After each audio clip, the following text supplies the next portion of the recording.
After opening new Canva project, go to Elements and scroll down to Frames, Basic Shapes, and click See All and scroll down.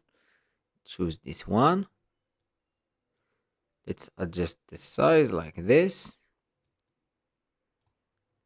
And let's bring our image. Let's use this one. Let's drag it inside the frame. You can adjust the position and the size. Click on this frame, duplicate. Let's keep one copy here. Click on the first one and go to apps and type image blender. Choose this app. Choose fade linear. Let's change the position of this point. Drag it to the top and place this point like this. Decrease the strength and click save and align this one and remove the background. And here's the final results.